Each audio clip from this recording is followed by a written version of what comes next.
Vellannur hi tech നഴ്സറിയുടെ 15ാം വാർഷികാഘോഷവും പുതിയ nursery ബ്രാഞ്ചിൻ്റെ ഉദ്ഘാടനവും വിവിധ പരിപാടികളോടെ നടന്നു. പരിപാടികൾ Goa governor advocate P S Sreedharan Pillai ഉദ്ഘാടനം ചെയ്തു. വെള്ളന്നൂർ ഹൈടെക് നഴ്സറിയുടെ 15ാം വാർഷികവും പുതിയ നഴ്സറി ബ്രാഞ്ചിൻ്റെ ഉദ്ഘാടനവും 2 ലക്ഷം സൗജന്യ തൈ വിതരണവുമാണ് വിവിധ പരിപാടികളോടെ നടന്നത്. Goa governor advocate P S Sreedharan Pillai ഉദ്ഘാടന കർമ്മം നിർവഹിച്ചു.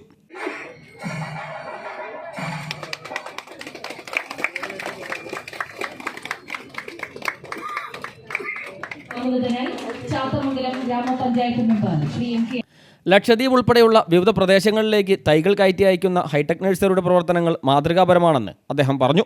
പ്രളയത്തിൽ വലിയ രീതിയിൽ നഷ്ടം വന്നെങ്കിലും കാർഷിക രംഗത്ത് തന്നെ ഉറച്ചുനിന്ന് പോരാടിയ വെള്ളന്നൂർ ഹൈടെക് നഴ്സറിയുടെ ഉടമ IP ചന്ദ്രനെ അദ്ദേഹം അഭിനന്ദിച്ചു.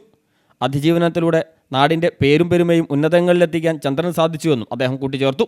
നാഷണൽ ചാമ്പ്യൻഷിപ്പിൽ 3 ഇനങ്ങളിലായി സ്വർണ്ണ മെഡലുകൾ കരസ്ഥമാക്കിയ ശിവാനി കൃഷ്ണയെ ചടങ്ങിൽ അനുമോദിച്ചു. കുന്നമംഗലം ബ്ലോക്ക് പഞ്ചായത്ത് പ്രസിഡന്റ് അരിയിൽ അലവി അധ്യക്ഷനായി.